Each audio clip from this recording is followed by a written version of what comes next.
taking the time to join us this morning. Hopefully you'll have been provided at the end of this webinar information as it relates to several topics that we're going to talk about this morning. Quick sanity check. Can you hear me okay again, Susan? I can, and we just want to remind everyone that we are recording this. Yes, we are recording the information. Yep, so thank you, Susan. Next slide, Brett. Just some introductions briefly. My name is Tim Lee. I'm from the Boeing Company. I'm currently the chair of the America's Aerospace Quality Group Registration Management Committee. And as the saying goes, I know many of you I've met, and I just can't wait till we get the opportunity in the future to meet again face to face and conduct these types of activities. And greatly appreciate you being here today. In addition, we have Eric Jeffries from Textron that's with us today and will be one of the speakers. Eric is the current chair of the International Aerospace Quality Group Other Party Management Team and does an outstanding job leading that committee on the international level. I'd also like to reach out and thank two key people in their support and efforts for putting this webinar together. First is Brett Cooper from Raytheon Technologies. And Brett's currently the vice chair of our committee and is working very hard to make the committee successful and make Tim Lee look better than he usually is. So thank you, Brett, for your help. And hats off to our IT support from Susan Matson, supporting us behind the scenes. We're also going to hear from Greg Fontaine today. Greg is our OASIS V3 project manager and IT expert. So welcome, Greg, and appreciate your support. And last but not least, I personally would like to thank, and I know the IAQG leadership would like to thank you, the auditors. We recognize all the hard work, the due diligence you've taken over the past 2 years for adapting to this challenges that we faced. To say the pandemic had an impact is an understatement. We've faced those challenges head on. We had to adjust our scheme accordingly based on that. But at the end of the day, I think we came out the other side better, stronger, and it's all due to your hard work and due diligence, and just thank you so very much. So next slide, please. So some of the things we're going to talk about today during the webinar is giving you some latest information, but also talk a little bit about next year. You know, as the leaves turn and it begins to get cold every day, we know winter's coming, but we've got to get prepared and energized for the challenges that are going to face us in 2022. And we recently provided an update to some COVID alleviation criteria that I want to talk about briefly. Once we complete that, we'll move right into the 9104-1 discussion.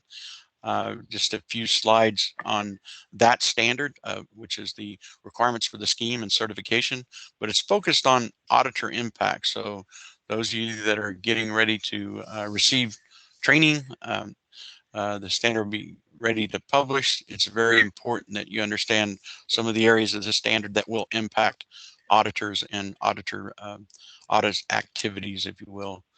The -2 oversight standards are also under revision. We'll give you a quick update on that.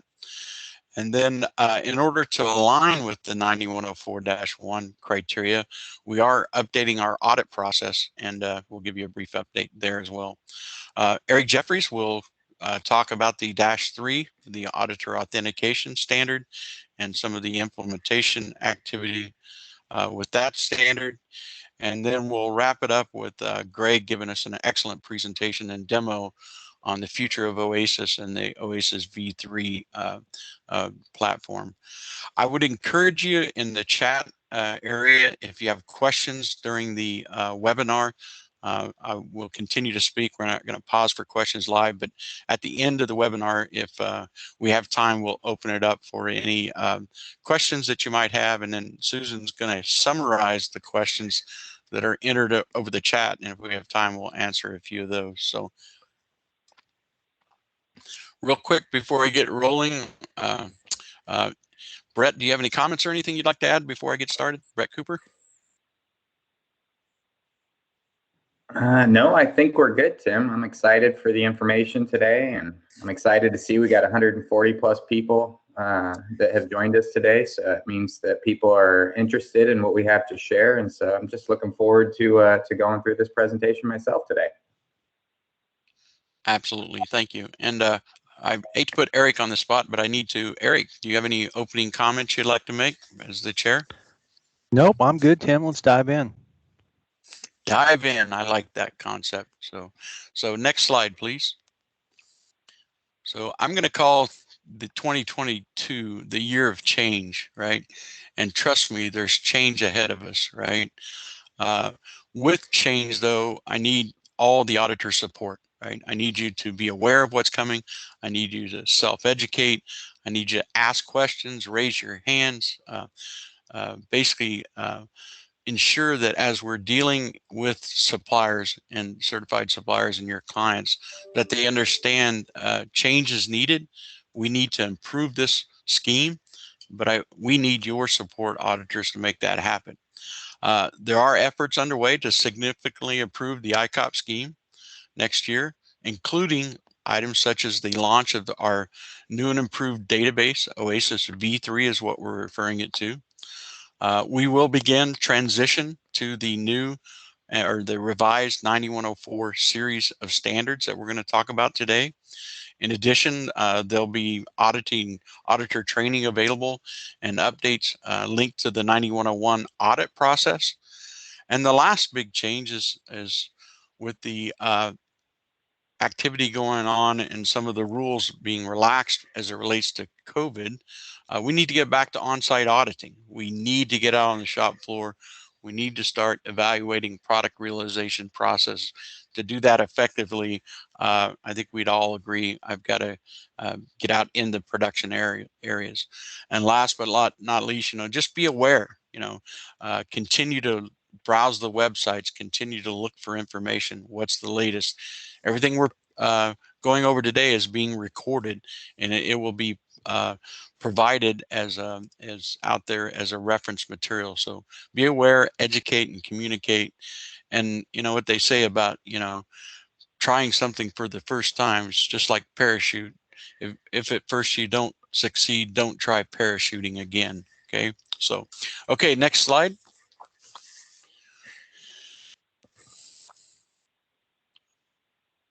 Okay, and if I pause, it's only because I've got a slight delay on my end, but that's okay. We'll work through it. First thing I want you to be aware of is some changes to our alleviations on COVID. We got to continue to manage during this terrible pandemic and make sure that we have information in place that supports IFID 3, Information Document 3, which is managing certification activities during extraordinary events. So that's what gives us the criteria to deviate when we absolutely have to. And so we've done that from the very start of this pandemic. But as we move along, we need to start adjusting these notices, and we've done that. Okay, so we recently, on the 9th of November, published resolution number 158. I've provided a link to that resolution log, and not just for 158. I encourage auditors to periodically go out there and look at the resolution log and make sure you're aware of some of the clarifications we have in place and criteria established to manage the scheme in between the revisions of our standards. Okay, the resolutions are available via the OASIS main page. Please note that this resolution I'm going to talk about, 158, replaces resolution 157, which pointed to a memo that had significant instructions, if you will, because let's face it, when we first started, the issues with the pandemic it was causing, we had no access to facilities, companies were closed, we needed that level of detail. We've backed off now. There's no longer going to be a COVID notice or supporting memo, if you will. All the criteria is directly in the resolution itself. So what have we done? So next slide, please.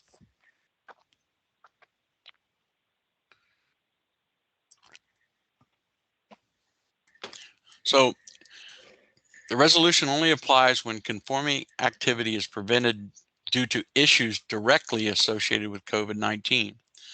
When we say that, what we're referring to, it's not a resource planning activity. If individuals, just like happens all the time in life, if you will, if there are other reasons, they need to be justified above and beyond just COVID. But if there's conforming activity, i.e. the on-site activity is prevented due to COVID, then this resolution can be applied. And basically we're stating that for any aviation, space, and defense certification audit, you may utilize up to 100% of the audit duration remotely or using the information and communication technology of ICT. Okay, that's, by the way, in accordance with IAF mandatory document number 4, which gives clear criteria for remote auditing. But we've also clarified what conditions you can apply 100% ICT. And there are only 2 conditions. One, there is a national or local government restriction that would prevent an on-site audit. Example, I just unfortunately read in the news today that they have quarantined individuals in Austria again because of the rise. Well, that's justification because it was a government mandate for quarantine. The second is that there is a client-imposed COVID restriction that applies to all external visitors that would prevent an on-site audit.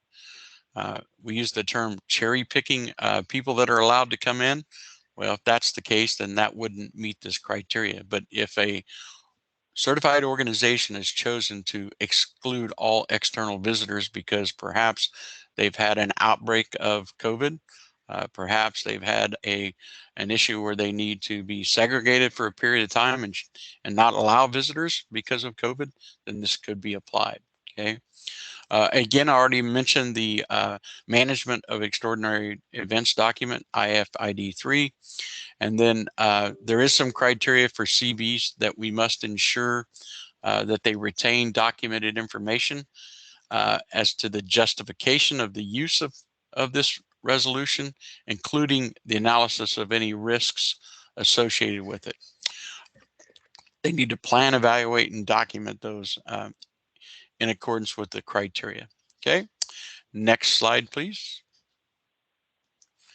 There is additional guidance relative to the resolution as it relates to auditor authentication. So hopefully it won't go on too long. There we go. The first one being audits conducted with more than 30% of remotely must not be used to meet initial authentication requirements. So we need auditors with experience of conducting on-site audits for the initial. You're not allowed to use that in your audit log. Okay. The second one is that auditors re-authenticating can use remote auditing 100% up to January 1st of 2022. Okay, and then that's where the rules change. This resolution goes into effect January 1st of 2022, and it ends upon completion of transition. Okay, so next.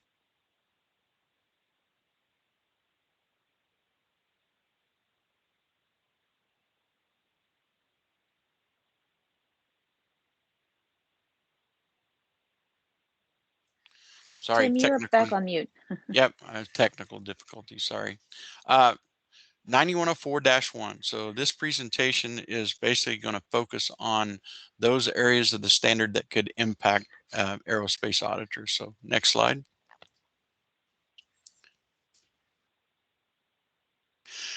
First of all, I just want to remind everyone the 9104-1, this revision represents I'll call it a significant major rewrite of the standard. Okay, and there's rationale for that.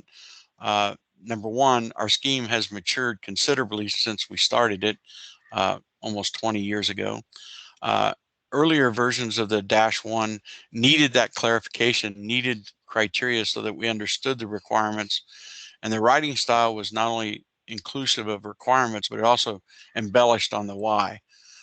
There was very limited linkages over to the ISO 17021-1, the 17011 criteria for ABs, for example.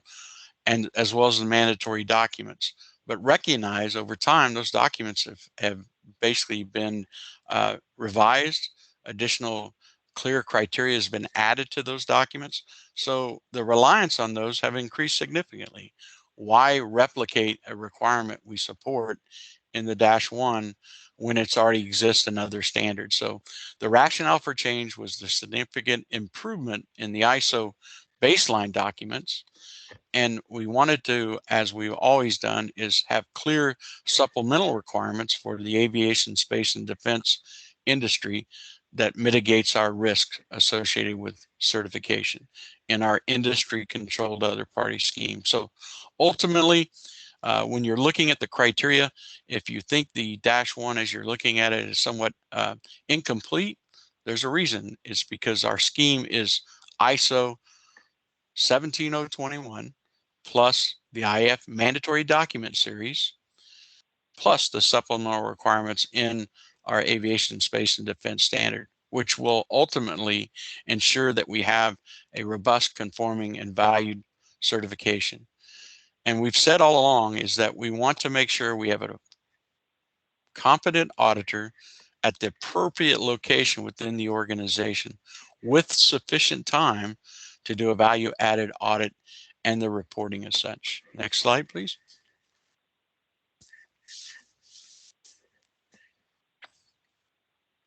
The scope of the revision, as I said already, is a major rewrite. It does contain requirements that are complementary to the standards that I've already mentioned. We don't replicate the requirements. We're not going to restate what already exists in an IF mandatory document. We simply link to that.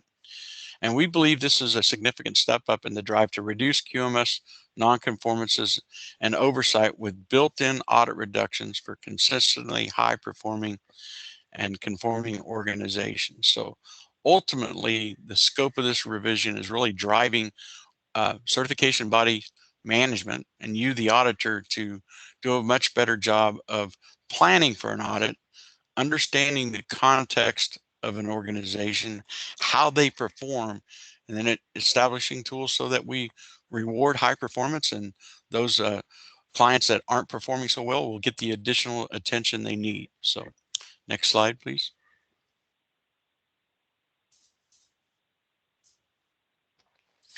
Some of the auditor impacts, and the first and foremost is as I mentioned before, we've made significant changes as it relates to planning for certification, right? We have a new process called Organization Certification Analysis Process, or OCAP, as we like to say it. The graphic in the upper right-hand corner is a process flow diagram. And the best way to describe this is it's all about managing a program, and it starts with understanding your client, the organization. What is the AQMS Aerospace Quality Management System standard that they're applying for, right? Is it 9100? Are they a manufacturer and design facility? Is it 9120? Is their core business distribution of aerospace product as a stockist distributor? Are they a maintenance, repair, and overhaul business, MRO, and 9110? So up front, we're asking for a clear evaluation of the scope of their certification, the context of their organization. Are they a single site? Are they a multi-site, basically organization? And then in addition to the context, since we heavily rely on what I call supporting aerospace standards, which may include, for example, first article inspection in accordance with AS 9102. It could be the standard for configuration management.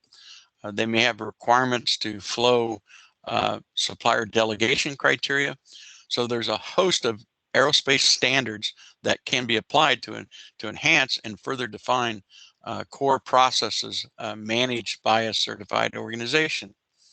We want awareness of their application. So upfront in that organization context, it's important we understand not only the scope of certification, but what are those additional standards that they have implemented in their system. Please don't confuse that we're asking to go out and do a 9102 first article certification, because that's not the case. We strongly believe, however, to evaluate the FAI process, you, the auditor, need awareness of that standards application within an organization and ensure that they've embedded the use of that process. Okay. Next is the program itself, and that is making sure you understand the core processes. You're developing your plan. You have to determine, are all my sites physical? We've implemented the concept that's defined within IFMD5. We will allow for virtual sites in the future. Let's face it, COVID has taught us anything. We can work via Zoom and other capabilities, so virtual sites will be included. We need your help in the risk analysis process. Okay, we need to understand how well that organization is performing, what is the complexity of their product, whether or not their internal audit process is mature, or is it, as I always say, are they managing an audit program, or are they simply trying to check the box, and are they doing a audit event annually? Customer satisfaction is important. Are they utilizing customer expectations to set goals and key performance indicators? And are their customers satisfied? So we'll ask them, the client, to report that, and you to evaluate customer satisfaction. And ultimately, the output of that risk analysis is either going to be that they're a high risk organization, they're no risk, or a low risk, they're high performing. That will in turn impact their audit duration. So as you already know, if it's high risk, you need more time to evaluate those processes. If they're low, they'll get rewarded accordingly with less of a audit duration. Ultimately, this goes into audit time. Audit time is broken down into two activities, both on-site and off-site, as well as you need to understand the concept of audit time versus audit duration. And the best way to describe that audit time is all inclusive of the planning, the report writing, and the audit duration. Audit duration is defined as the time from the opening meeting to the closing meeting, if you will, the actual auditing activity. Okay, next slide, please.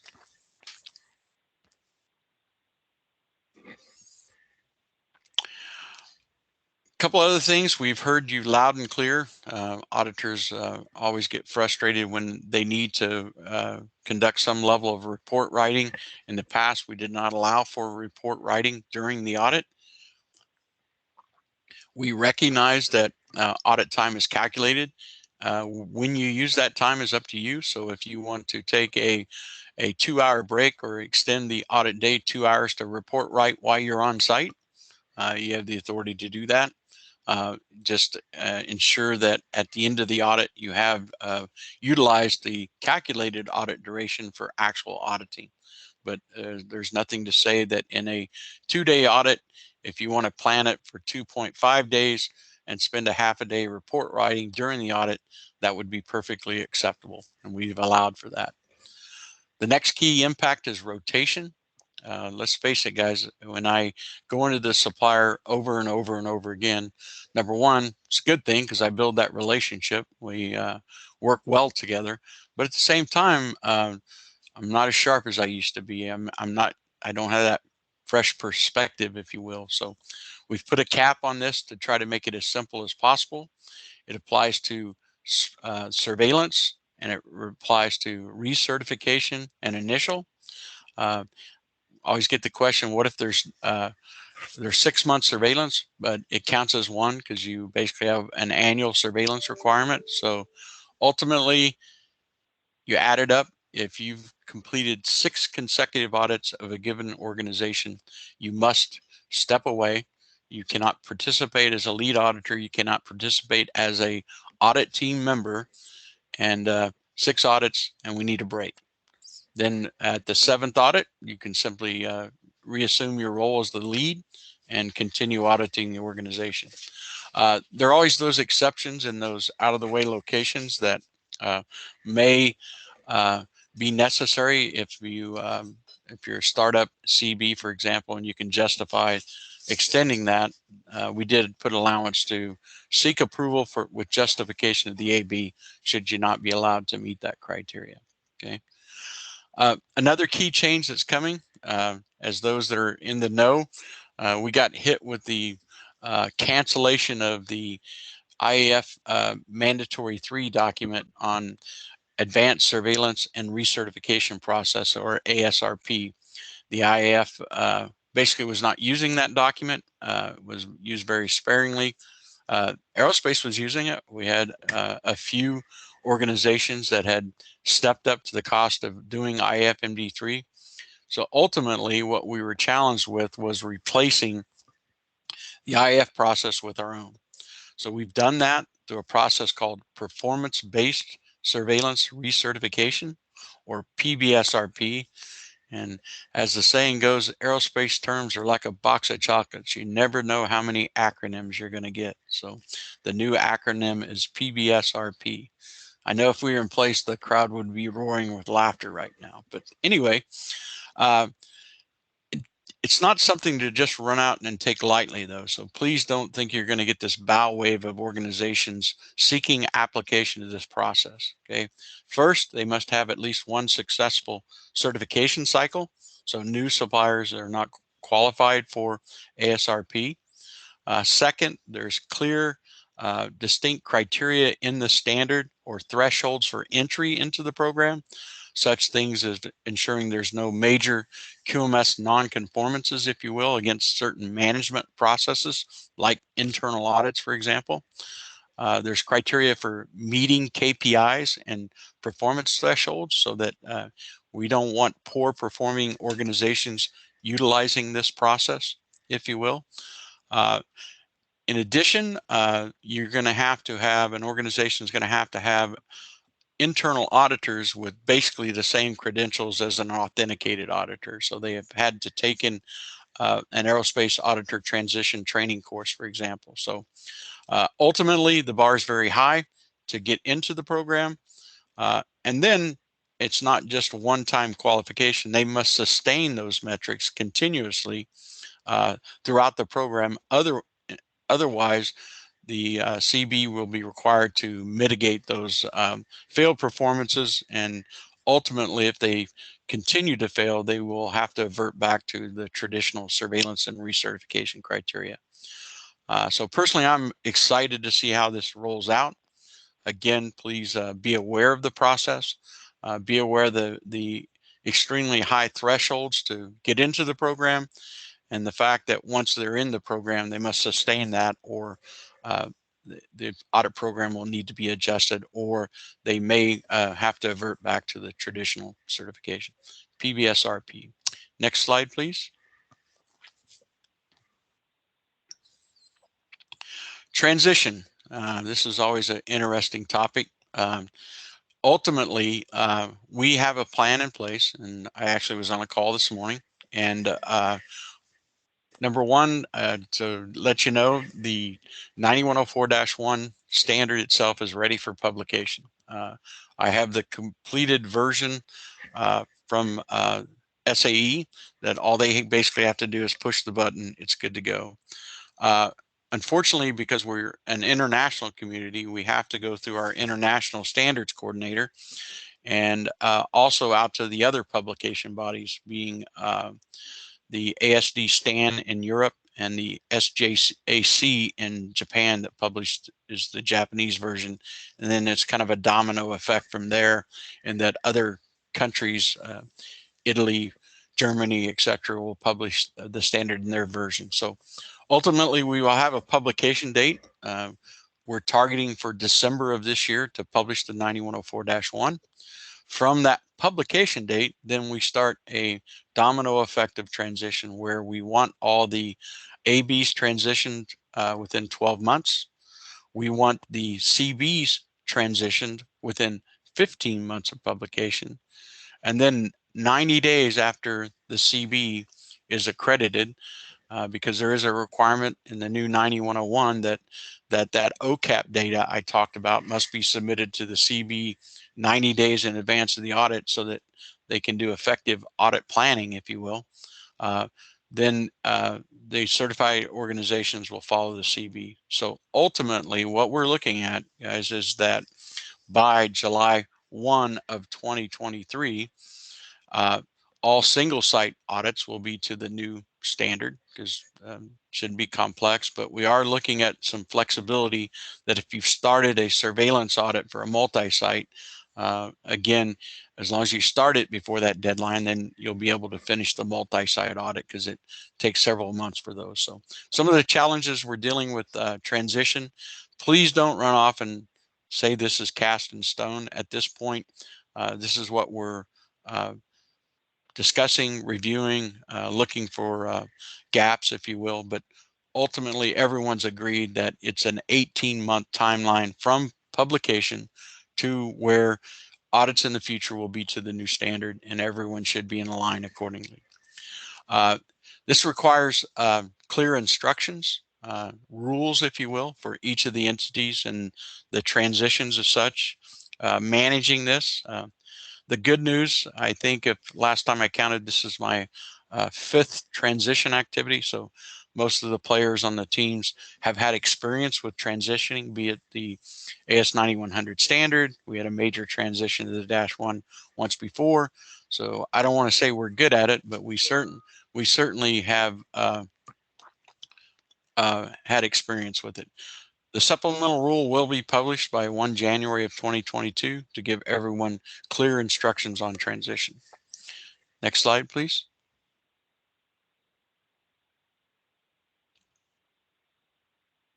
So in summary, this does represent a major revision to the -1 and a major change and a much needed change to the industry controlled other party process. All changes are aligned with the revision's objectives and are needed to improve, innovate, and add value and promote competence in the scheme. Hopefully we've established a standard that can take us into the future, right?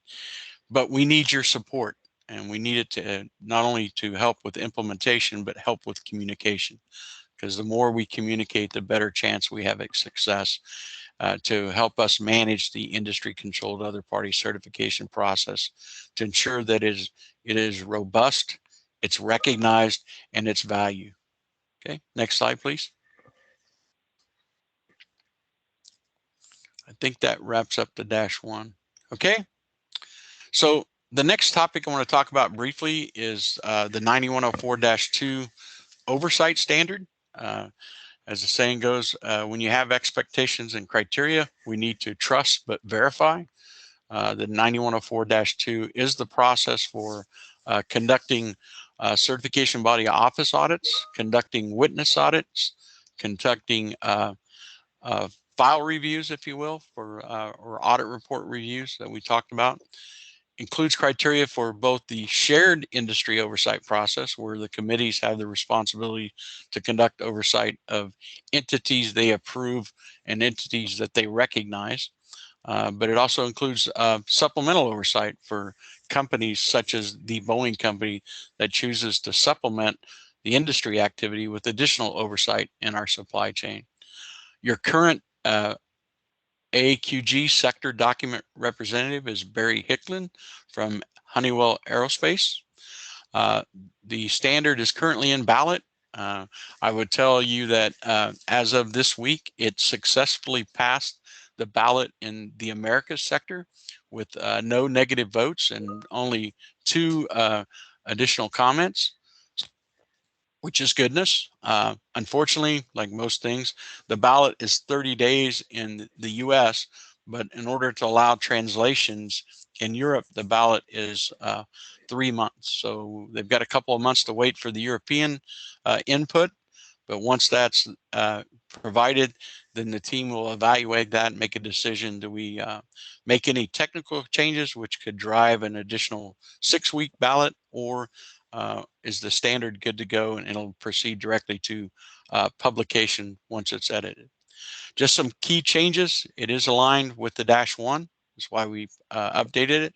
It'll have tools, it'll have assessments, check sheets, it'll have guidance that address the new requirements. It also includes some risk-based oversight activity in there. So we've created some additional assessments, administrative type reviews for the low risk CBs and stakeholders. Additional oversight should they have issues or poor performance. And again, very excited about the new processes in the -2, as well as we've stepped up our game on OP assessor qualification or other party assessors. Those IAQG member company reps that come out and support witness audits and conduct oversight. We're basically going to 2 levels of qualification, one being administrative and then the other being actual having the qualification to witness an auditor conducting an audit. So as you can tell, that needs a higher level of support. Okay, so next slide.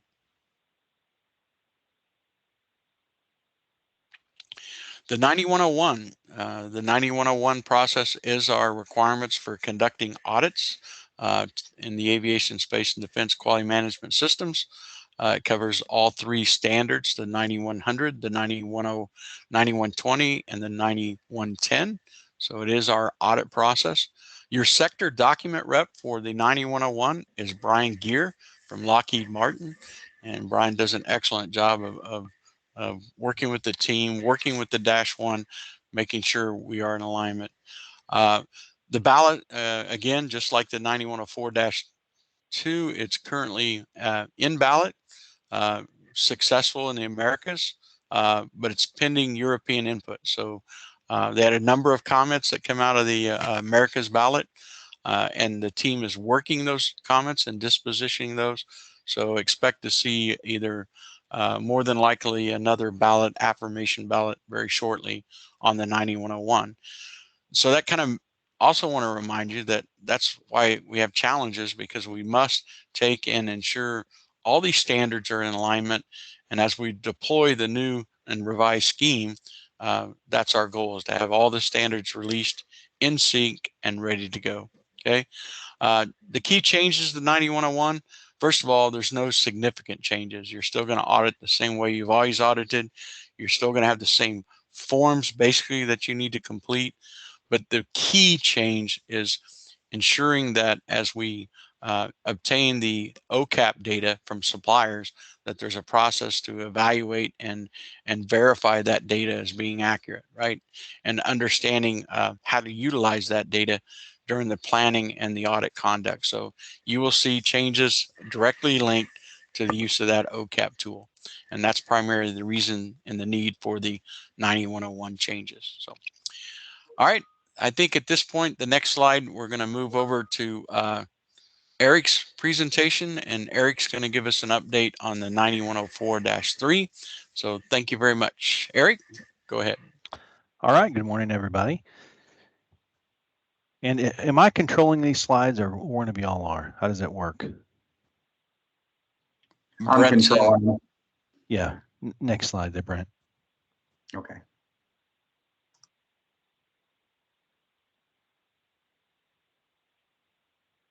So, you know, I think everybody knows this has been a work in process for some time, right? It's kind of gone through the cycle more than once, but good news is, as you know, the document is published in all sectors, right? And we've had some changes recently that I want to really, that's where I want to focus this on. Go to that next one, Brent. So following publication, we did have some concerns that were raised by the executive committee and IAQG legal concerning some of the wording in our performance monitoring section. So what we've done is we have gone back and taken a look at some of that verbiage and made some minor adjustments. And they're not making really any changes, or not really at all. They're not making any changes to requirements. They're just providing some clarity to what the team's intent was in writing the standard. And then we're looking for some additional information from IAQG legal on the legal protection and how data is going to be shared, because as you know, in the auditor performance monitoring process, there's some data that's being shared Go to the next slide. Can y'all hear me? I'm getting distracted reading notes. It looks like, am I the one that has a bad connection, or can you hear me? We can We hear can you hear fine. you just fine. Yep. Okay. Drive on there. You're good. All right. So, so basically, we have a draft of our transition plan, and we're looking at an 18-month transition. We are coordinating that with the -1 team and the whole series of documents as much as possible. Our support material most of it is developed. Some of it is already published on the IAQG website. Our training course specifications that are outlined in the standard have been agreed upon and are published on that standard support page. And we've started collecting the data for performance monitoring, at least on the number of NCRs. And we've looked at data from 2017 and 2018 and 2019, some of it. So we're collecting that. That has not been presented all to the full OPMT. It's really at the writing team level right now. So I'm not prepared to share the details of that just yet. Go to the next slide there, please.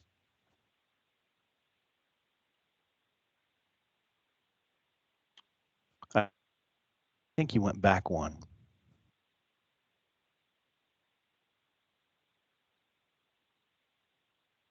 Need to go. There we go. So again, like I said on the last slide, none of these changes are changing the intent of the document. But what's going to happen is we're going to use what's called an emergency limited scope ballot. So when we get the feedback from IAQG Legal, the document will likely go out again for a 30-day ballot that is limited only to these items that we're changing. So essentially what it is the minor wording clarifications. For example, we've changed the word threshold to the word parameter throughout the document. We've added a definition for performance parameters, and so you can see it listed there. It's defined as the parameters established for each of the determined criteria by the IAQG are based on relevant statistical data. These parameters provide a framework for the industry, which allows a comparison to be made by CBs during their annual auditor performance assessments. So essentially, there is not an expectation of setting a threshold for the number of NCRs. What performance monitoring is about is assessing overall, aggregately,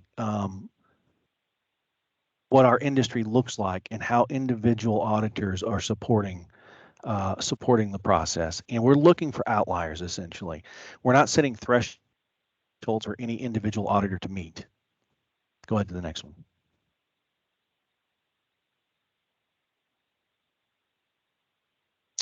There'll also be a really minor change on our regulatory aviation maintenance training course. The way it was written in the release version, it just says that it's only approved by regulatory authority, and that is actually supposed to be, it can be approved by regulatory authority or a TPAB. So that minor adjustment will be made. And then the word mandatory was removed from the performance monitoring process. So that's really all of the changes that'll go into that limited scope ballot. Next one.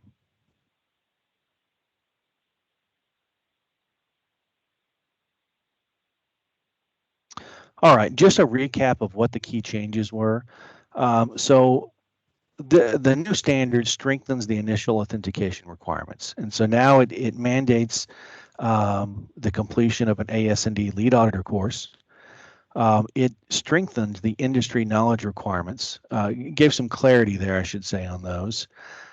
It also added some work experience requirements for AAs that didn't exist in the previous standard. And then on the reauthentication side, it enhanced the CPD requirements to align with other benchmark schemes.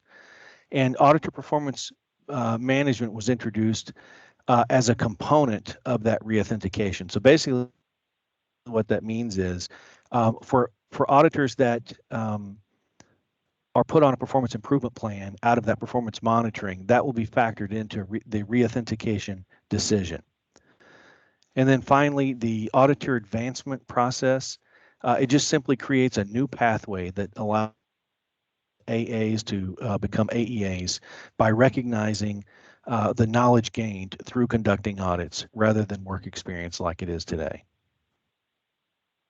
Next slide.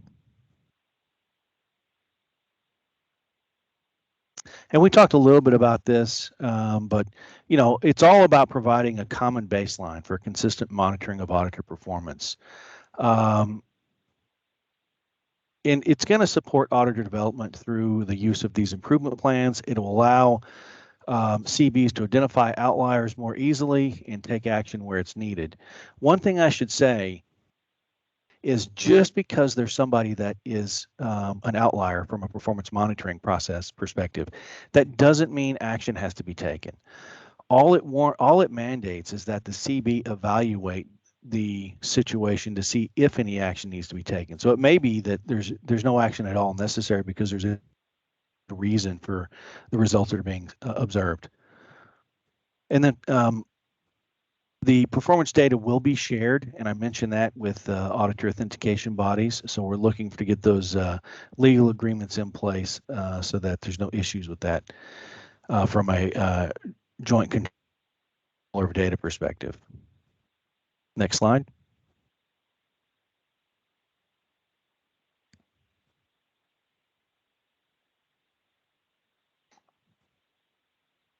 All right, so the next steps that we need is we're still looking for agreement from IAQG Executive Committee and legal on the proposed amendments and the new wording that we submitted. We need to do that, you know, next 30-day restricted ballot process. And then we'll finalize that transition plan that we already have drafted and basically in place. We just need to publish it. And that's really it. I mean, you know, we're already working those performance parameters. We've got those working in the background. Some of them we can't get until the legal agreements are in place. But as soon as that's done, we'll be able to just roll out into the transition. Next slide. Any questions about where we are there? Well, I think, Eric, we're not going to take questions, but if we're in the chat, maybe we got a minute or two. Susan, are there any specific -3 questions in the chat at this point? There is one, and the question is, will the AS 9104-3A be implementable upon release of the AS 9104-1A and before a CB has transitioned to that AS 9104-A? So as follow-up, it's saying that this question is specific to the performance monitoring PIP, not accreditation requirements, to be assumed to be immediate. So Eric, you want to talk publication and I'll talk linkage. I don't. Yeah, well, you know, I mean, actually what I was going to say, Tim, is we have not looked at those as being dependent upon one another, right? Yeah, exactly. So, yeah, so there it shouldn't be a factor. You know, our goal is to get everything rolled out as closely aligned as we can. But if that doesn't happen, there shouldn't be an impact. Exactly. And your timeline with the getting the legal position, getting the expedited ballot, if you will, falls in line with our overall transition plan. So to answer the question, we see no dependencies between the standards, but our goal is to roll everything out at the same time. So. Yep. Okay. Anything else, Susan? That's the only one referencing -3. Okay. Well, I know you need to run, Eric, but yeah, thank you I was so going much. to say thanks everybody. I got to run. Thanks for your patience. It was real choppy on my side, so it was a little bit weird during this presentation. But if somebody thinks of a question, you know, you feel free to email me. Thanks, y'all. Have a good afternoon. Absolutely. Thank you, Eric.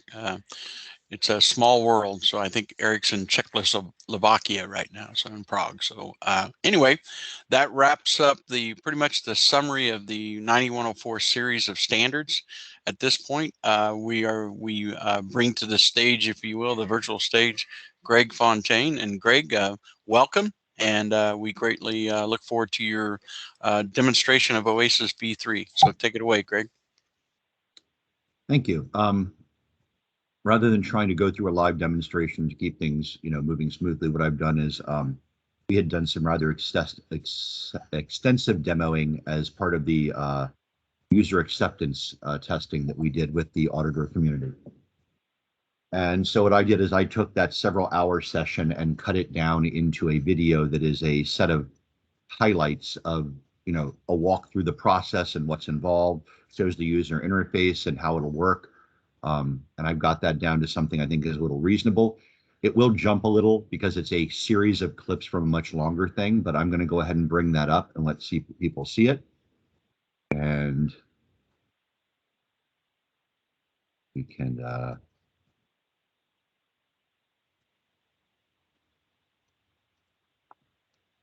everybody see that now?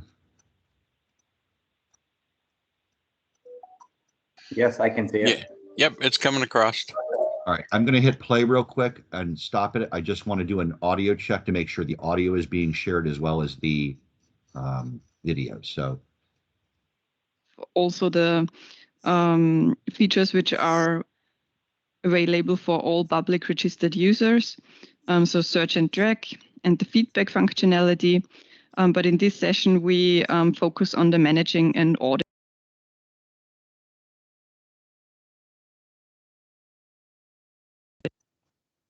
was everyone able to hear that? You're back on. I'm not sure what happened there. Yeah, it broke up briefly. All right, but was everyone hearing the audio from the video as well? Oh, that was the video. My apologies. Go ahead. Okay. I'm going to continue playing. Let me know if there's a problem. So in this case, I just click on the icon on this manage and audit part. Okay. So in this manage and audit part, the auditor has in this main menu just the audit and reviewer portal. And this is where you can see all the audits. And then there is also a section for the findings. But just let's start with the audits. You have here on the left side a filter possibility. So there are already some filters predefined. So to see new audits, to see open audits, to see audits where the findings follow-up is ongoing, and to see completed audits. But every user, sorry, has the possibility to use the filter, and there you have a lot of filter criterias where you can administrate new filters which show up then on the left side. So you're quite flexible here in this portal with filter possibilities on the audit orders. If I close that, then we can see here in this predefined new audit section that there are two audits which are assigned newly. They appear in bold. So you can see here, these are two new audits. The status is Auditor's Portal.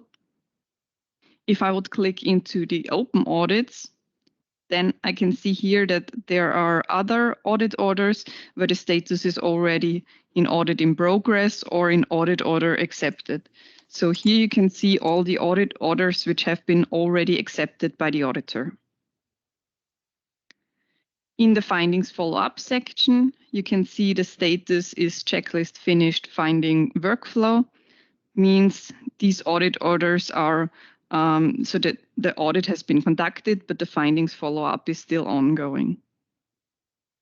And in this audit completed section, you can see audits where the audit has been finished or the review is currently in progress. And in this section, the auditor is not able to change the audit data because the audit order is assigned to the reviewer. So there's just the possibility to open it and see read only the entered data.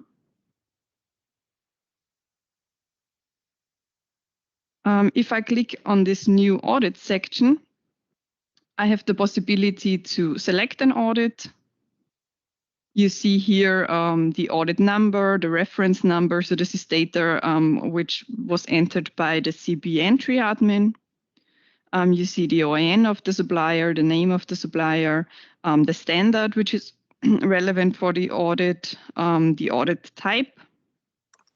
You would see other information like the audit date, the address of the supplier, and what was the CB who created the audit. It would also be possible to see in Google Maps the location of the supplier, if this is relevant. And it would be possible, if I click on this entity button, to see more information regarding the supplier. So if there is contact information or the address of the supplier, contact persons of the supplier, if there are multiple sites, then they would appear here. And if already previous audits or certifications was made, then you would have the possibility to see it here in this entity information. If you use this arrow, you can navigate back to the portal. And in this case, if this is a new audit, I have the possibility to accept it. So if I click on accept, then you can see it's gone now here in this new audit section, because here I have just audits which are newly assigned to me, which I haven't accepted yet. If I click now on this open audits, I can see here in bold, I accepted this audit now, and I would have the possibility to work now on this audit. So I just select this audit, and I have now the possibility to use the Edit Audit Order button. If I click on that button, I'm directed to the start page of the audit order. In this case, the auditor sees general data information. So who's the CB, what's the address of the supplier, what are the audit dates.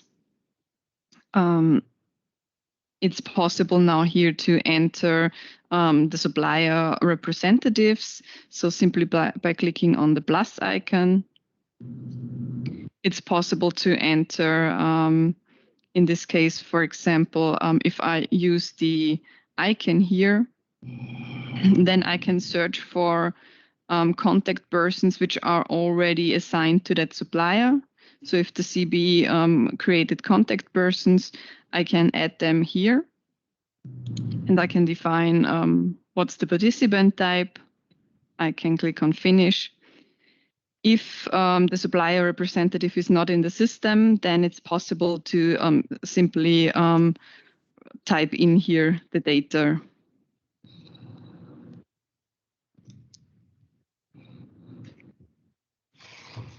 And I can click on finish. If I would need to remove an representative, then it's possible to highlight the representative and click on this delete icon. In this case, in this audit team participants, if it was an audit with an audit team, they would show up here. And they would also have access to the audit. Now I can click on Save and Validate, and it would show me, or it shows me if everything was entered here in this start page. In this preparation section, you can see, again, the standard information. If previous audits or findings has been raised, they would appear here in this findings history. In this case, it's the initial audit, so no findings have been identified yet. If I click here on assigned sites, then I would see if there are sites which are relevant for this audit, and I can define if I also audited the sites. You would see here the number of employees and also the location, so the address of the site. In the process list, it's possible to add the processes. So simply by clicking on this Add New Row, it's possible to enter here the process name. If I click here again on Add New Row,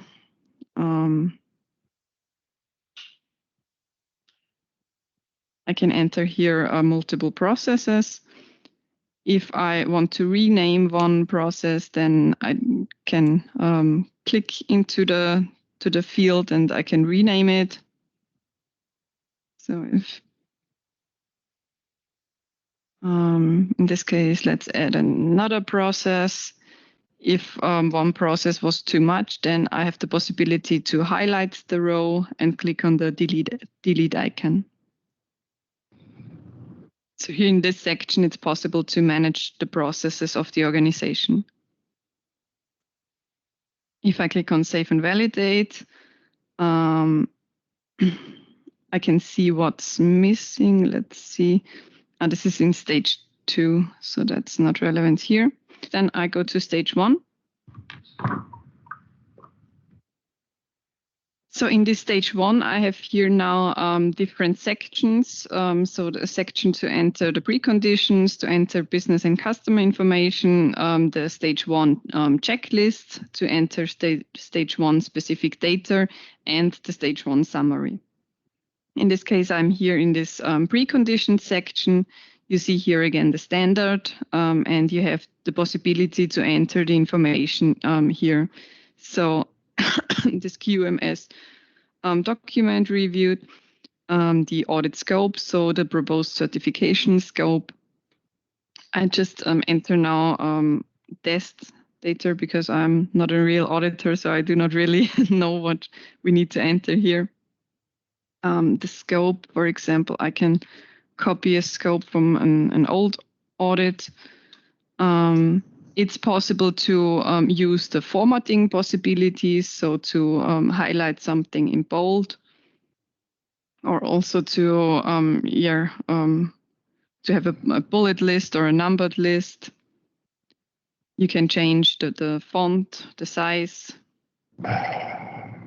So you have here a lot of possibilities.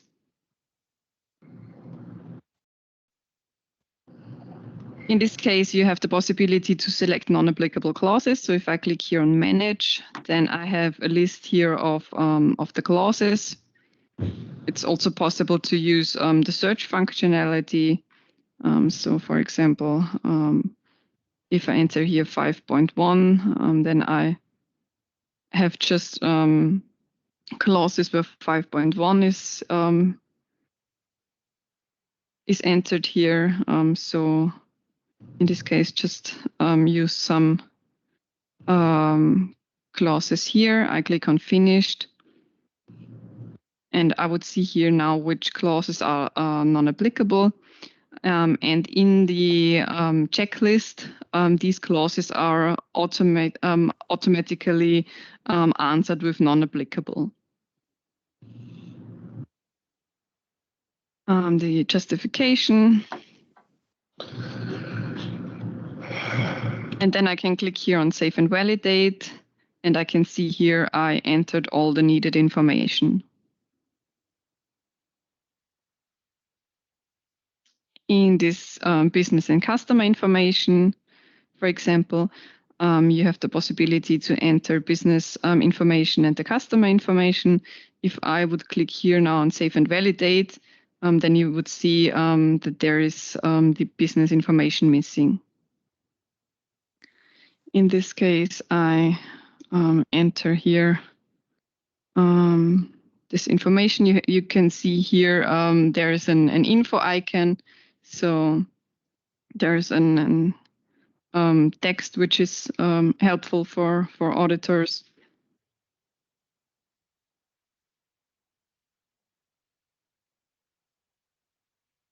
In this case also.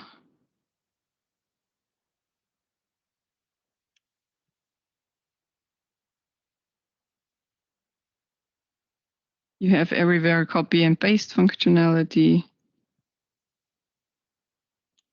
I enter here the customer information.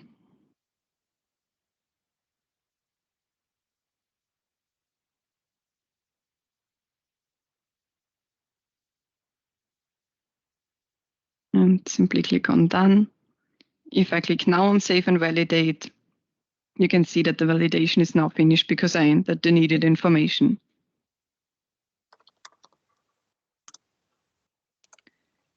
In this stage 1 checklist, you can see now that the clauses where we said these are non-applicable clauses, they are already predefined here as non-applicable. And for all the other clauses, I would have the possibility to define now to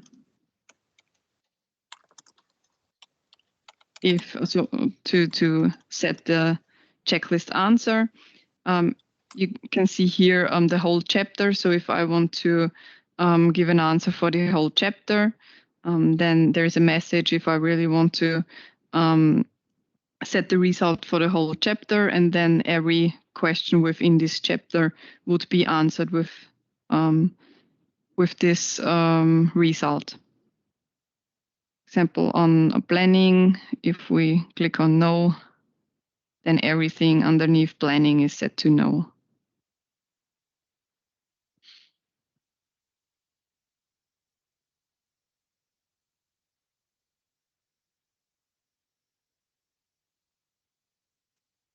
The auditor has the possibility to enter a comment for each checklist item.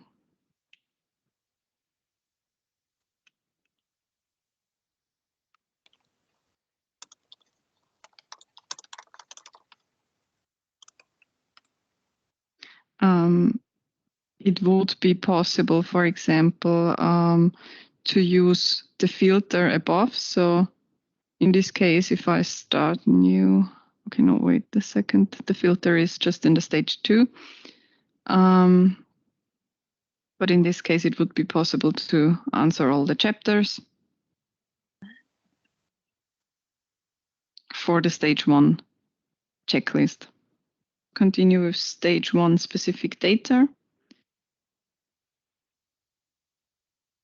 So in this case, the auditor has the possibility to enter the key customer performance.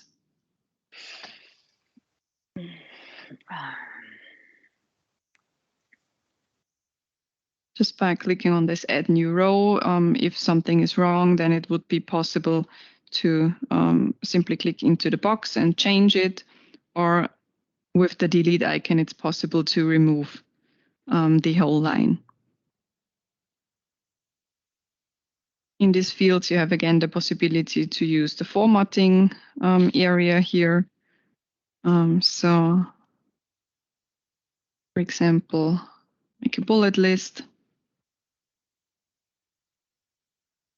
Organization approval, simply click on this add new row, and you can enter the data there.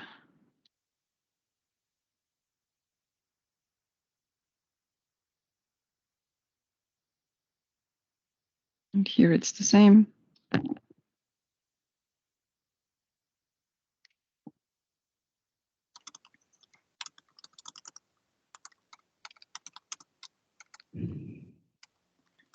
You have the possibility to enter the other information. So this is simply the same as in the old system.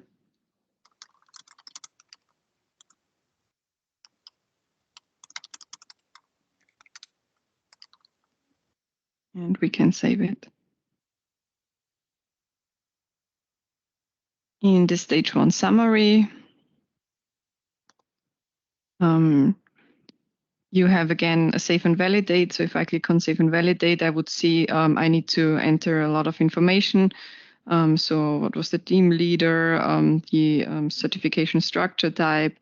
So you would see here at the top which fields are still missing. If I want to remove that again, I can click here on this unhide icon. Here I have the possibility to enter the areas of concern.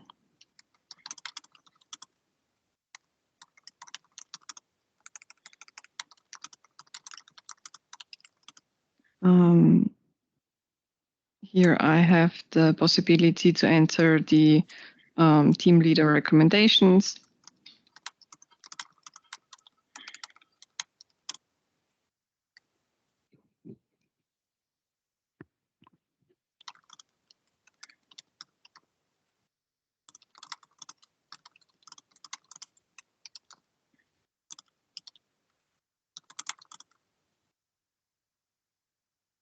And here down below, there is the sign-off of the stage 1 audit. So I need to select who was the organization representative for the sign-off, and the audit team leader, and the date from the sign-off. The disclaimer statement, and if I click now on Save and Validate, you can see that I entered all mandatory fields. I would continue with stage 2.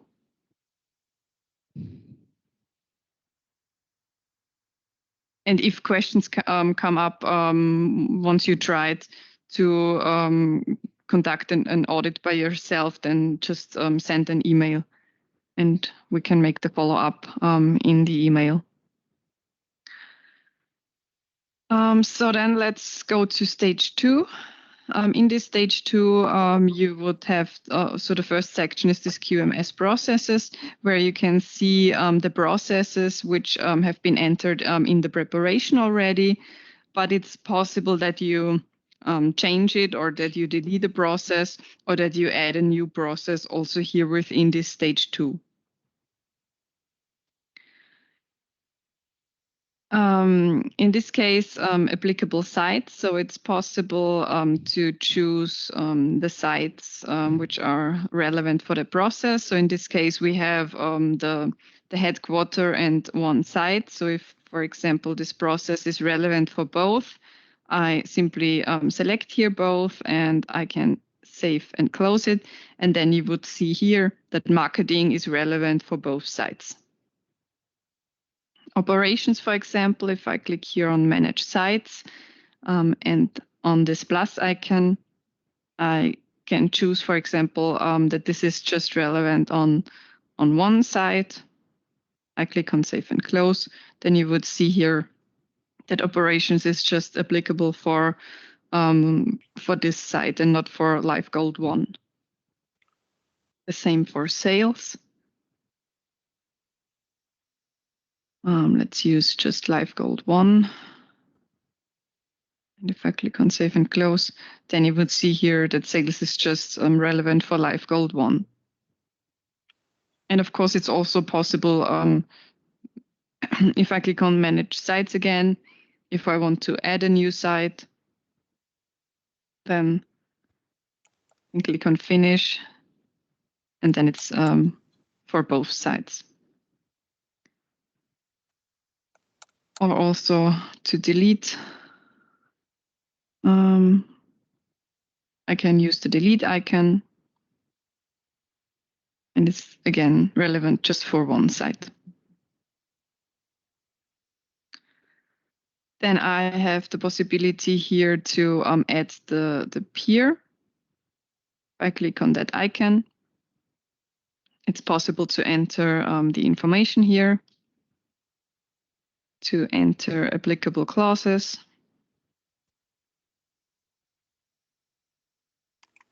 fill out all the needed fields.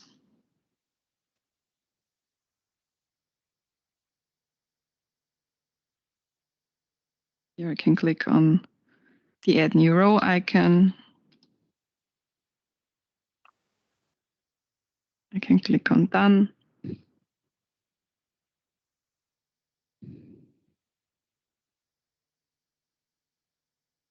Here is this process effectiveness matrix. Can choose one option. It's possible to attach files if needed. Then I have here the sign off. So I need to select an auditor and the organization representative. And I need to select the disclaimer statement. And if I click on Save and Close now, you can see that the peer is related now to the marketing, and you can see the process effectiveness level here. Good. So in the stage 2 checklist, I have now the possibility to answer each checklist for or to answer each clause for each process. So you have here the possibility to switch between the processes. So for example, if I highlight that here to yes, so 4.4 for marketing, I have the possibility for operations to define another answer. So in this case, for example, we say here no non-conform, then I have the possibility here to raise a non-conformity just by using that error, and then I click here in this box, and I have the possibility here to open the details of the non-conformity. In this case, I see here the sorry, the supplier information, audit information. I can see here the requirement, the clause.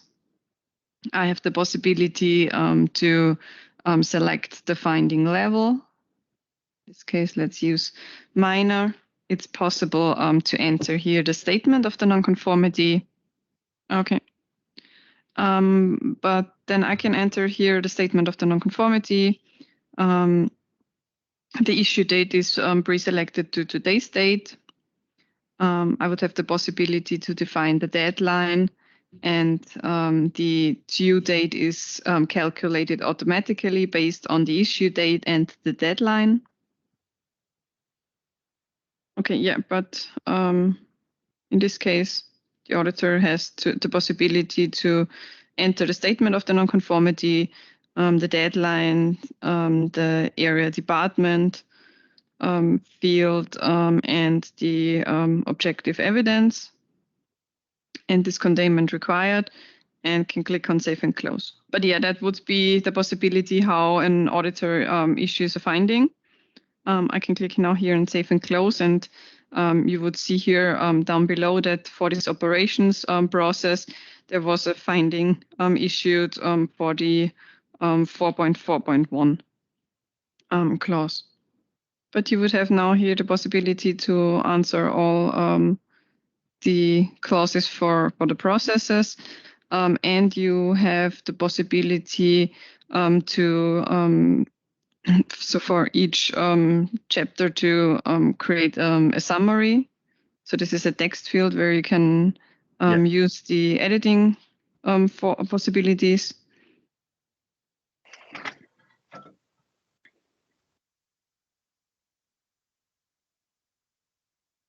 And then you would see it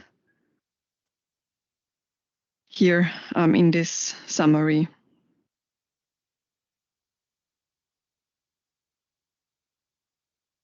Okay.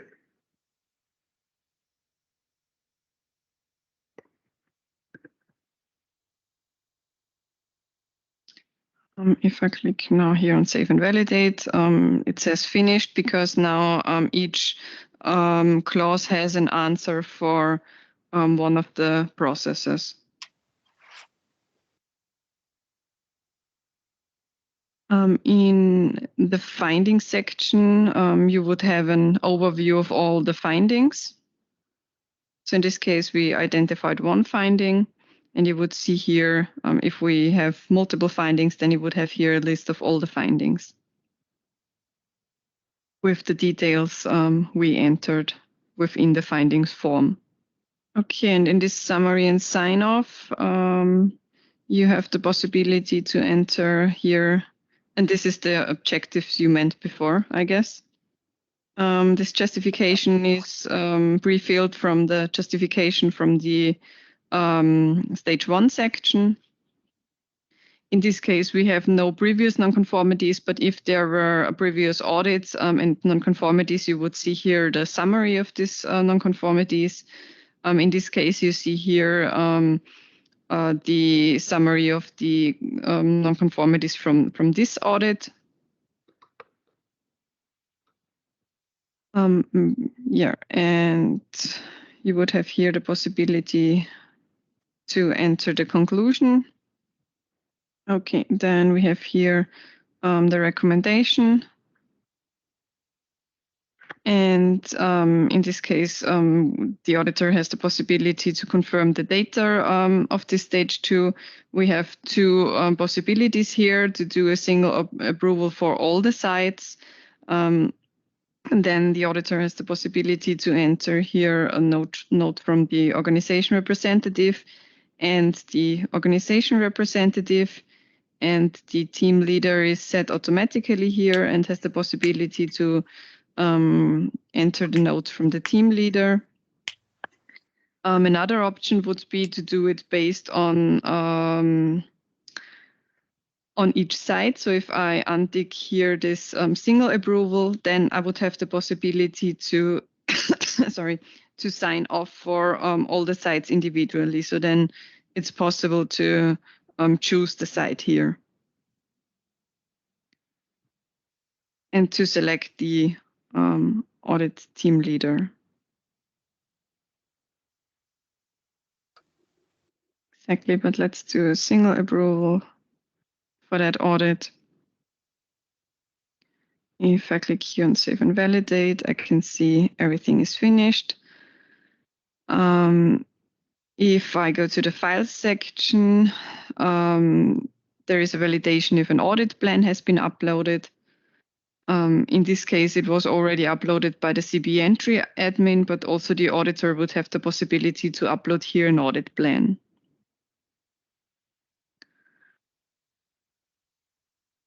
In the validation section, let's see, there was no answer. It's possible to go to the validation section and then you can see what's still missing. In this case. Okay, we need to check here what the issue is. But in this case, just the result is missing. So if I go to the end step, then the auditor has the possibility to enter the result of the audit. And this is if the auditor would enter requirements not fulfilled, then there would be no certification and no review. This would be the case, as we mentioned before, if there is no stage 2. So that in stage 1, there was the decision to not continue with stage 2, then the auditor would enter, of course, he wouldn't do the stage 2, but would enter here requirements not fulfilled with no certification. In this case, we have requirements partly fulfilled because we have a non-conformity where we need to do the follow-up. So the auditor would need to choose partly fulfilled. And then the next step would be the findings follow-up, for example. If there were no findings identified, then the auditor would choose requirements fulfilled. And the next step would be audit completed technical review. So in this case, the reviewer would have the possibility to review this audit order. In this case, let's choose requirements partly fulfilled with the findings follow-up. So the auditor would continue with the findings follow-up with just clicking on the sign off and clicking here on OK. In this case, the audit is now in this findings follow-up section. So if I click on this finding follow-up section, I can see here now my audit order. And with selecting the audit order and editing the audit order, the auditor has the possibility here in this findings section to open the finding and to sign the finding so that to request the corrective action from the supplier. So with clicking here on sign, you would see here now that the NCR status is in corrective action requested. And if I go now in to the system as a supplier, so I'm here now as a supplier, and the supplier would have now here in the dashboard the findings available. So the supplier can click on the finding. The supplier has the possibility to enter the contact person for that finding. The supplier would see here all the information, the statement of nonconformity. Supplier would have the possibility to enter the planned completion date, to enter the things we said before, so the corrective action, the root cause, the containment and correction. Would see the objective evidence. The supplier would have the possibility to save it for later, or the possibility to sign it and to submit the finding. When the supplier submits the finding, then you would get a notification, so an email notification. And if you access the order, then you would see here corrective action has been submitted. So you can click on that. You would see here now planned completion date. You would see here what the supplier entered. And also if files are attached, you can access the files there.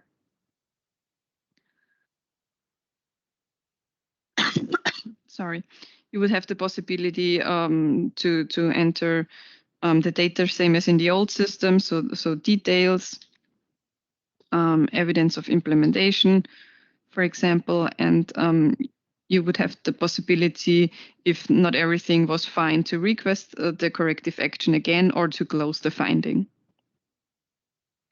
What I missed before, it would be possible to use the communications tab. So it's possible to send the supplier a note, and he would be able to read the note and to respond here if this is needed. And of course, you have a history as well. So everything what has been changed is visible here in the history. But in this case, let's say we close the finding. Once every findings are closed, the auditor would have the possibility to define now that the requirements are fulfilled. And in this case, the next step would be audit completed and technical reviewer. So if I click here on sign off and OK, this audit would be shown here now in the completed section. The auditor would still have the possibility to open it, but the editing functionality is not available anymore. So nothing can be changed from the auditor.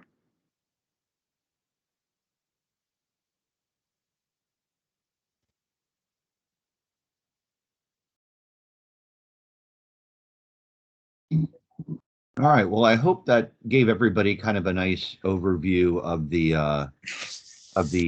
what the new interface looks like and how the process is going to flow. I can tell you there are things that came up in the user acceptance training that are going to alter some of this. Specifically, some of the separation between an NCR plan versus the implementation. There were some other dates and things that need to be added. So this is not the final version, but you get to see the overall structure and how it works. And hopefully everybody likes what they see in terms of the newer interface and the overall workflow that's going on. So. Well, hey, Greg, again, thank you. We greatly appreciate your time and sharing that with us. I thought it gives us a glimpse of what is coming. And I say the more I look at it, recognize that, yes, it does look different. It is different. But at the same time, it's our day-to-day lives of entering information into various data systems. And once we begin to use it and begin to become more familiar with it, it'll just be like the current database. But there will be that learning activity. And what Brett just brought up is some important dates coming up. There will be additional communication and announcements. And Greg, you want to comment? Are we still on track for the 2nd of December for that auditor webinar? Yes, in fact, I've been back and forth today with Intact trying to get the actual registration links for them. So they're Okay. working those setups so people can Ah, register. But, outstanding. and that will also be recorded. So anybody who can't make that date, you know, all of the training and the supporting training materials will be available to anybody. The only thing you'd actually be missing out is a chance to do the Q&A at the end, but you'll still get the results of that Q&A Okay. database. All right, great. Well, if you have the opportunity, as the saying goes, save the date. Thursday, the 2nd of December, will be the first auditor webinar hosted again to give you a chance to see and visualize the database that's coming. Greg, do you know how long that session's planned for? Is it 1 hour, 2 hours? Do they have a time frame? Each of those blocks, I think, was originally targeted at 2 hours, but it may vary a little based on, you know, the different pieces they put in and how long some of the Q&A goes. So I don't have a final end time, but all of them, you know, are supposed to be a good two to 2+ hours long, each of those sessions. So Outstanding. And maybe this is a question for Susan, but I know everything's available via the IAQG website, these recordings, those type of things. Is there a particular partition section of the IAQG website where these recorded webinars and things are available, Susan? This particular webinar will be available via the portal. And then what we can also do, because I know a number of attendees today are not necessarily have access to the portal, we will communicate where exactly they'll be able to see that. But we'll have this definitely available and communicate that to all attendees and registered users, those that missed the meeting today. Okay, perfect. And Brett, I know you're sharing this. Could you possibly maybe go out to the IAQG website and flash that so we can show our attendees a great starting point for all information related to the IAQG? Could you do that? And there we are, guys. If you haven't bookmarked this website, the IAQG has went to great lengths and has implemented a new website platform. It's very user friendly.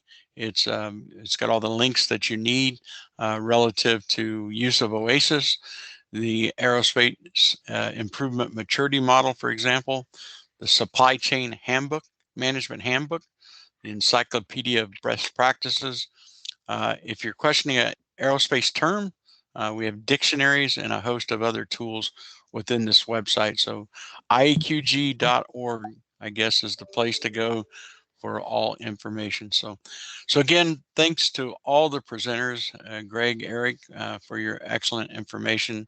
So at this time, Susan, I think we'll try to see if we have any questions that came back on the chat line.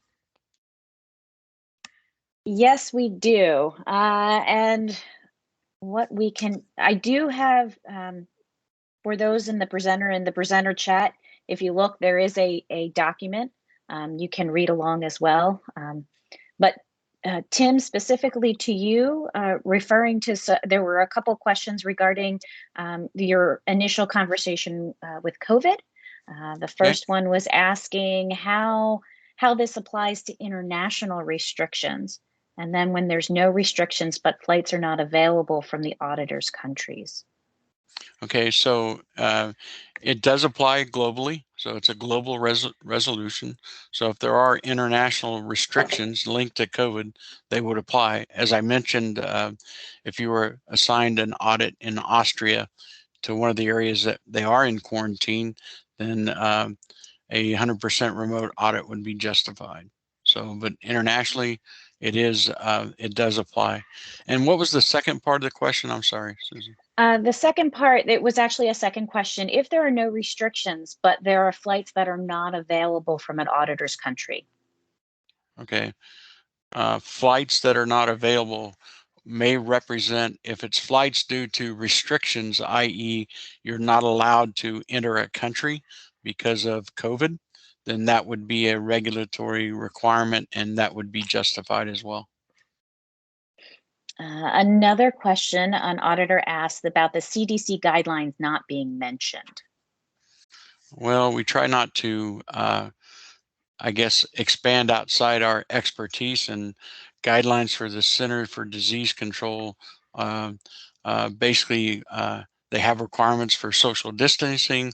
They have recommendations for vaccine, masking, things of that nature. It's not up to the IAQG to, by any stretch of the imagination, manage that activity. But certainly, if you are traveling, if you're auditing our suppliers, we strongly encourage you and to ensure you comply with those recommendations, and would expect our suppliers and certified organizations to do the same. But we probably didn't mention it because we're not the experts in that regard. So, okay. Okay, and then the last question regarding COVID that we identified was, will COVID justified remote audits count towards upgrade applications?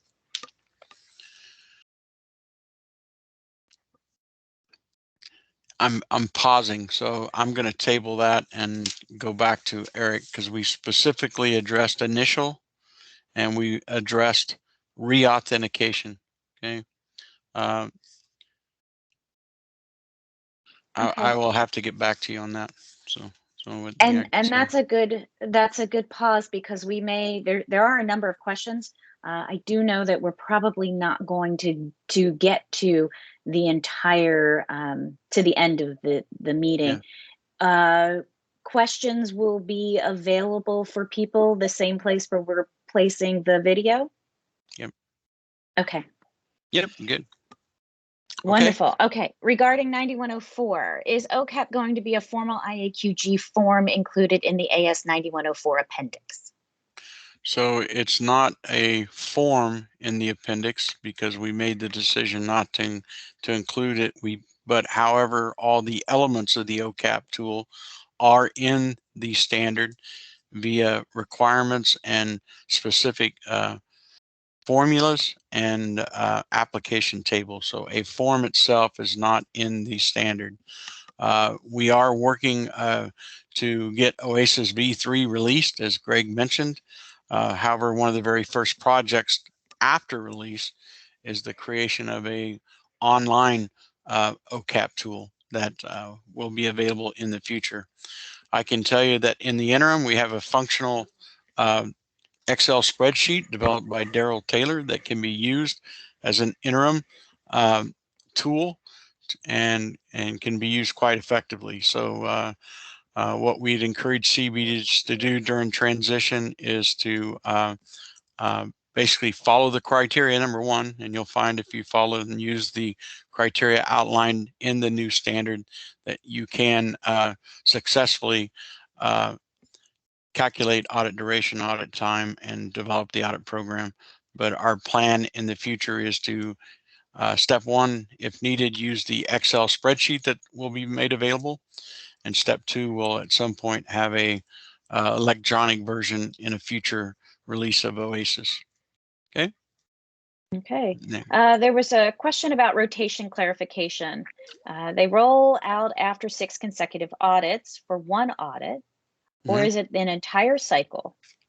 One audit. Can you not tell a team auditor? Yep, sorry. You cannot tell a team auditor during the break. I'm not sure what that means.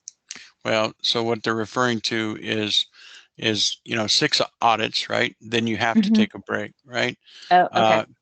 But you don't have to break for a cycle, 2 audits, just 1 audit. So a scenario may be that I'm in surveillance 1 and I count back and say, oops, I've been an auditor there for 6 consecutive times, so I have to miss surveillance 1. Okay.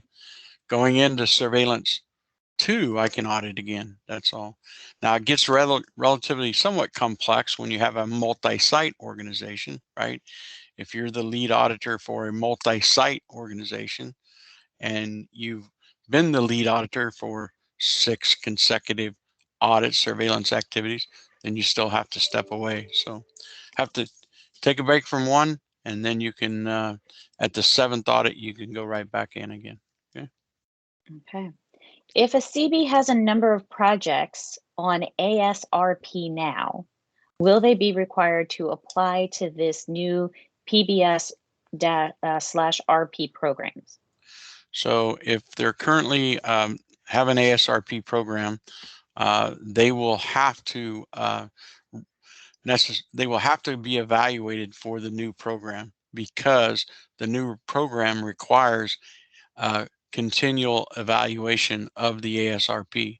So as those audits are being scheduled, as the OCAP tool is being submitted, they will need to be reevaluated for the new criteria. Will they have to go through the full process? I believe our intent is to allow them to continue their program under the new criteria. But again, the current ASRP doesn't have the same maintenance and evaluation process. Okay, but the answer is they will be evaluated to that maintenance portion, but we plan to carry the ASRP directly into PBSRP. Okay. Okay.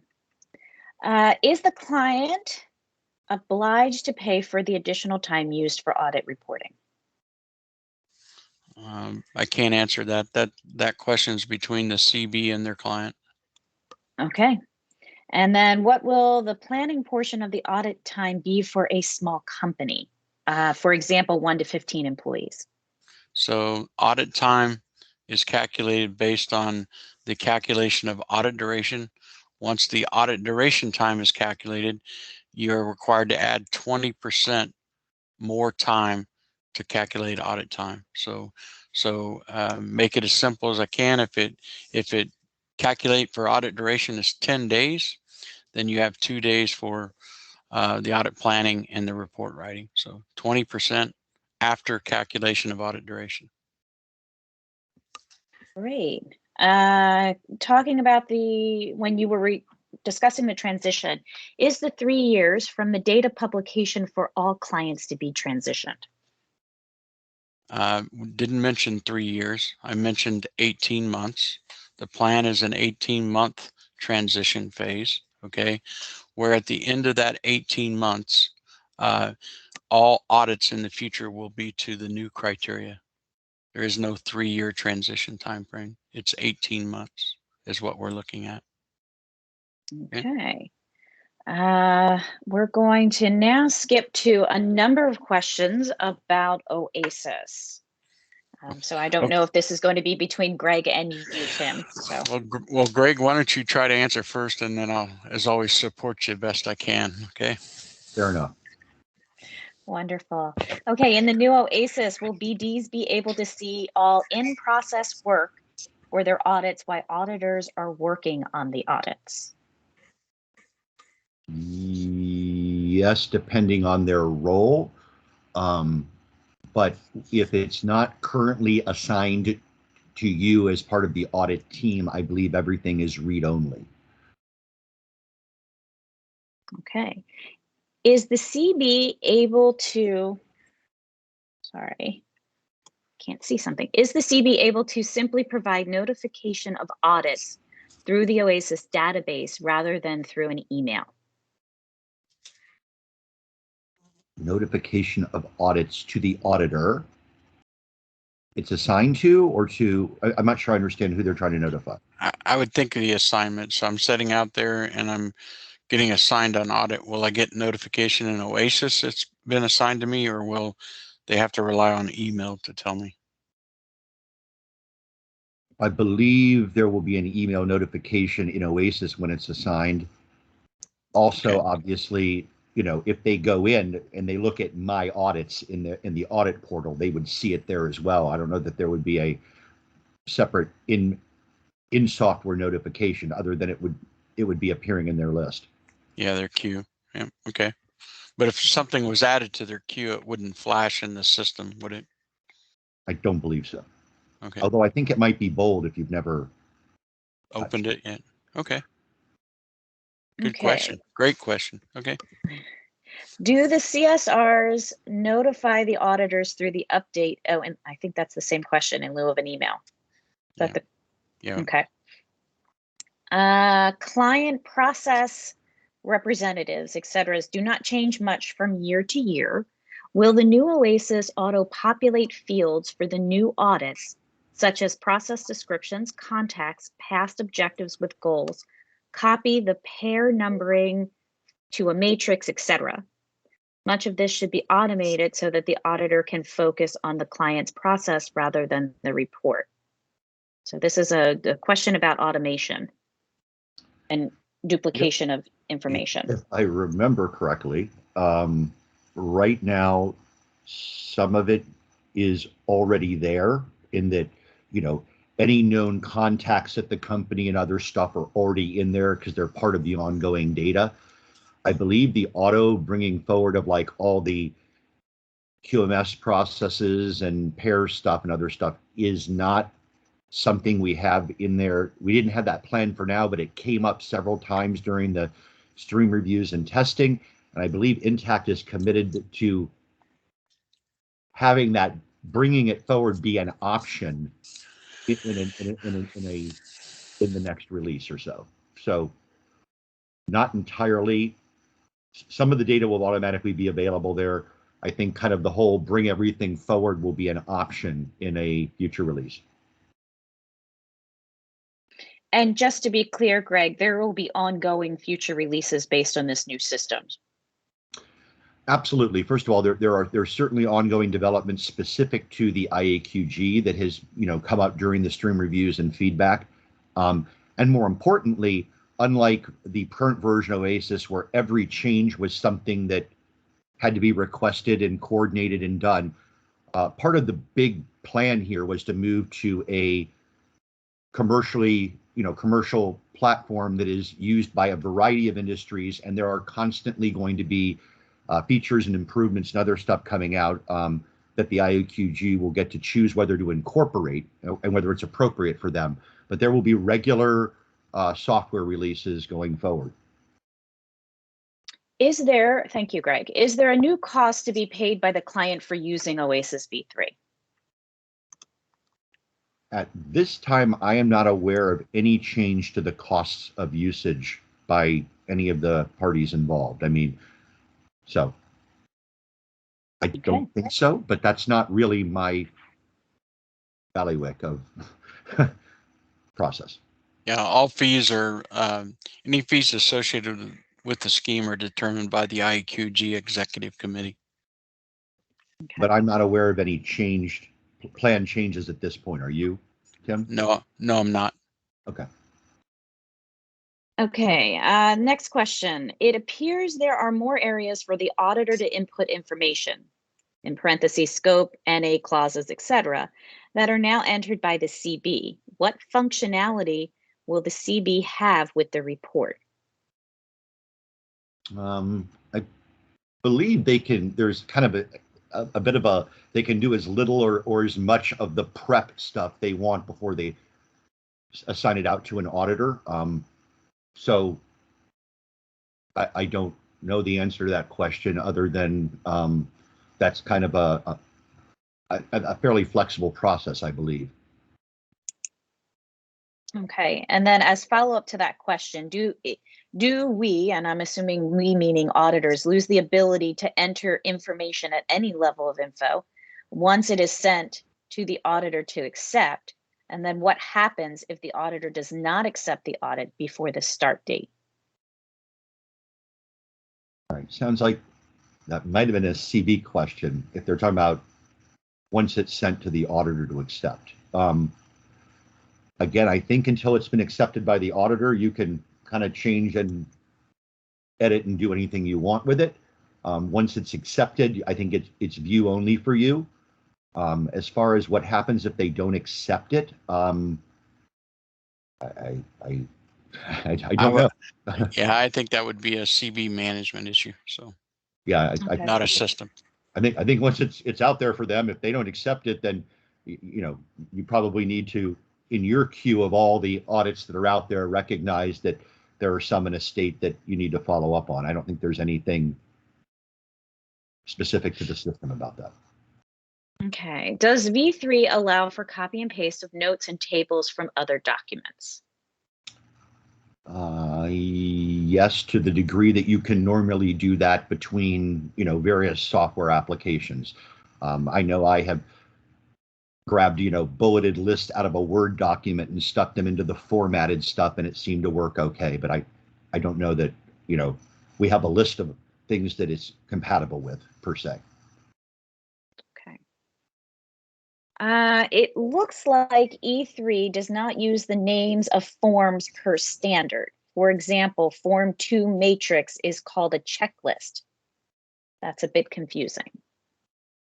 Well, we definitely moved away. Part of the plans for the version 3 was, to move away from OASIS trying to match in its naming and numbering and other stuff, the physical forms, the historically physical forms, and move to more a process of doing the audit. So no, there are not going to be references to forms and boxes the way there once were. Some of the terminology does change some, and that's because, again, we're going to a platform that's designed and used by a variety of industries. And while a lot of the process flows and a lot of the needs of the IAQG have been incorporated, we are still using, a platform that is for, auditing and certification beyond just the IAQG. So, the trade-off, I think, to some degree between getting something that's going to be constantly improved with new features as the needs of the larger auditing and certification industry change, came with some places where, some terminology and things might be a little different, so that we don't want to deviate from that platform any more than we have to, because that would just make the ongoing software updates more complicated. And I would add to the audience that listening to this, I took myself an action item. I will coordinate with the 9101 IDR SDR Brian Gear and ensure that number one, any forms you generate in OASIS will have the technical equivalency of the required forms for 9101, and we'll certainly have guidance on that as we roll out OASIS. So I'll take that action to coordinate with Brian Gear and make sure that material is available. Okay. Is there an indication that more than one team member is editing a form at the same time, so one auditor's note work is not lost? I think so, but I got to be honest with you, in all of my personal testing and other stuff back and forth, I've never tried to simultaneously be in an audit with another member of the audit team. So I think we'll have to take that one as a follow-up just before I speak out of turn. Okay. Will the auditor be able to see the supplier save for later entries or only after it saves? I assume they mean when they're responding to in the NCR process.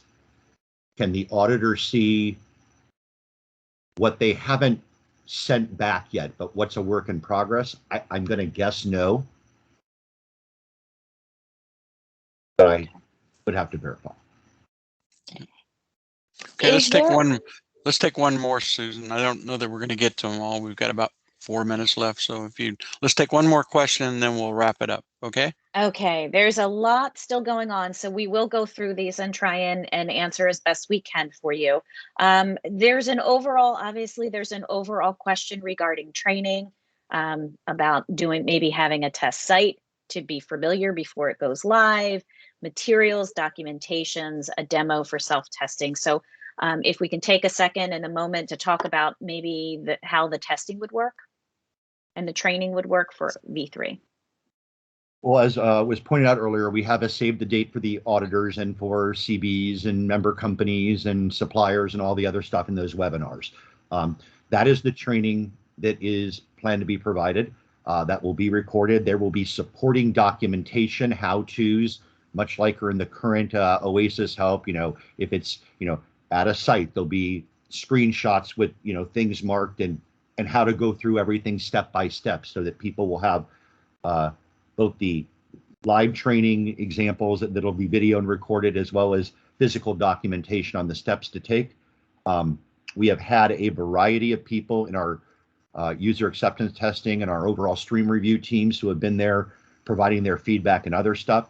I do not believe that we plan to turn the entire audience loose into the test platform and environment. So I don't know that there is going to be, demo areas or sandboxes for, just anybody who wants to go play in. But the training and the documentation ought to make sure that people can view it, get familiar with it, and have step-by-step guides as they need to go through it and do it for the first time. Yeah, and that's an excellent segue, Greg. So first of all, thank you so much, Greg, to be. I sensed during the last dialogue that you were in the line of fire, so you've done an outstanding job of communicating, trying to answer all of our issues, and